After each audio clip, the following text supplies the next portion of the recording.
लखनऊ युवा शक्ति संगठन राष्ट्रीय अध्यक्ष फरजाना खान ने की प्रेस कॉन्फ्रेंस। राजधानी लखनऊ के अलीगंज स्थित अलीगंज प्लाजा में युवा शक्ति संगठन की राष्ट्रीय अध्यक्ष फरजाना खान ने प्रेस कॉन्फ्रेंस कर बरेली मुद्दे पर चर्चा की। फरजाना खान ने बताया, मुस्लिम समुदाय मौलाना व नेता की बातों में ना आए। आई लव मोहम्मद के मुद्दे को राजनीतिक बनाया जा रहा है। वहीं फरजाना खान ने मौलाना तौकीर रजा पर आरोप लगाते हुए कहा, बरेली हिंसा के जिम्मेदार मौलाना तौकीर रजा है, जो कि बगैर परमिशन लिए प्रोटेस्ट किया और मुस्लिम समुदाय पर लाठीचार्ज हुआ। फरजाना खान ने बताया, युवा शक्ति संगठन आम जनमानस के मुद्दों पर कार्य कर रहा है और युवा शक्ति संगठन में युवाओं की बहुत तेजी से नियुक्ति हो रही है। देखिए प्रेस कॉन्फ्रेंस कर फरजाना खान ने क्या कुछ कहा।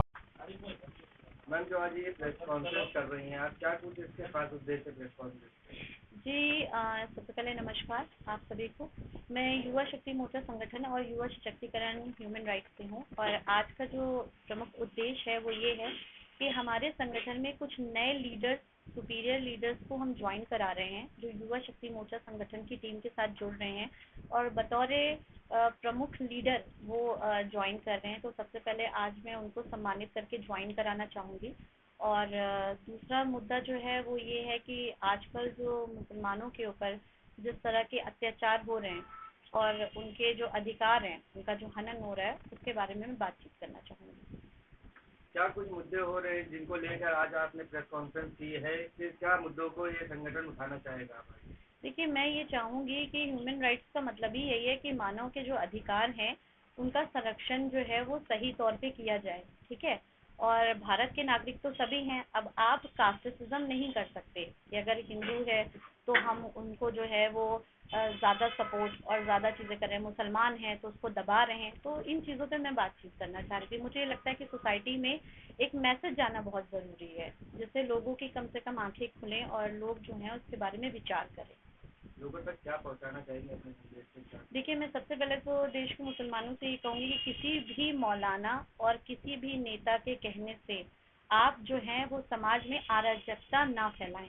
आप रोड पे ना निकलें। निकलने से पहले आप अपने नेता से ये सवाल करें कि क्या उन्होंने जो कानूनन परमिशन होती है, क्या उन्होंने ली है?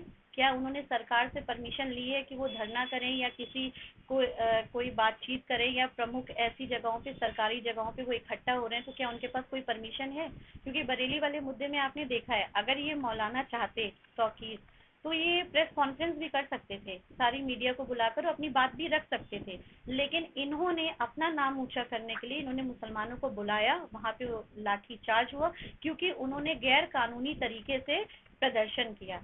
तो मैं यही कहना चाहूँगी मुसलमानों से कि आप चाहे कोई ऑपोजिशन में हो लीडर, आप अगर उसके लिए बाहर निकल रहे हैं तो पहले ये भी तो देखिए कि क्या वो आपको संरक्षण दे रहा है, क्या वो आपकी सेफ्टी कर रहा है। तो ये बहुत इंपॉर्टेंट है। अगर आपको अपनी बात सरकार से कहनी है तो आप मुलाकात करिए, सरकारी अधिकारियों से मिलिए, ठीक है। अगर कोई जो है वो एक पोजीशन पे बैठा हुआ है, अधिकारी पोजीशन पे बैठा हुआ है, तो आप उनसे वार्तालाप करिए, अपनी बात कहिए, प्रेस कॉन्फ्रेंस कहिए। अगर आपको लगता है कि उसके बाद भी आपको परेशान किया जा रहा है तो उसके लिए न्यायालय है ना, आप एफआईआर करवाइए, कंप्लेन दर्ज करवाइए, ठीक है। लेकिन ये नहीं है कि आप जो है बिना किसी परमिशन के सड़कों पे अराजकता फैलाने के लिए आप निकल आए और इससे पूरी कौम का नाम बदनाम होता है। सरदाना जी, आज आपके संगठन में कितने लोग ज्वाइन कर रहे हैं? संगठन में आज जो प्रमुख लीडर हैं वो 5 लोग हैं। वैसे तो ये बहुत बड़ी टीम है इनकी डालीगंज से, और इन्होंने काफ़ी समाज से रिलेटेड कई काम भी किए हैं और हमारा संगठन हमेशा उन्हीं लीडर्स को प्राथमिकता देता है जिन्होंने इससे पहले सोशल वर्क किया हो, लोगों की मदद की हो, सहायता की हो। तो आज मैं जिन लोगों को ज्वाइन करा रही हूँ उनका अपने आप में एक इतिहास है। युवा शक्ति मोर्चा संगठन युवा सशक्तिकरण मानवाधिकार किस तरह से समाज में काम करता है और लोगों को किस तरह से सजग करता है? अगर आपको याद होगा तो 2022 में, क्योंकि आप सभी मीडिया थे वहाँ पे, नेशनल भी थे और जो है वो सिटीज़ न्यूज़ भी थी, तो जो पहली हेल्पलाइन लॉन्च की थी एसिड अटैक विक्टिम्स के लिए पूरे यूपी में, वो मैंने ही की थी। युवा सशक्तिकरण संस्थान ने पहली हेल्पलाइन लॉन्च की थी एसिड अटैक विक्टिम्स के लिए, जिसका शुभारंभ संयुक्ता भाटिया मैम ने और नीरज सर ने किया था, अगर आपको पता होगा। अभी हमारा युवा सशक्तिकरण संस्थान है वो प्लान कर रहा है कि 14 नवंबर को बाल दिवस के शुभ अवसर पे हम जो है वो बच्चों को टॉप 22 बच्चों को हम स्कॉलरशिप देंगे। तो आप ये भी कह सकते हैं कि हम एक तरह से एजुकेट इंडिया प्रोजेक्ट को प्रमोट कर रहे हैं कि भारत के बच्चों को, अगर आप किसी बच्चे को फर्स्ट टू 10 तक एजुकेट कर देते हैं, उसको स्कॉलरशिप दे देते हैं, तो 10th के बाद वो इतना सेंसिबल होता है कि वो अपनी पढ़ाई आगे कैसे कर सकता है, अपना करियर कैसे बना सकता है। लेकिन फर्स्ट क्लास के बच्चे को आप, अगर उसके पास एजुकेशन नहीं है तो उसे नहीं पता कि वो क्या करेगा, और आजकल महंगाई की क्या हाल है वो आपको पता ही होगा।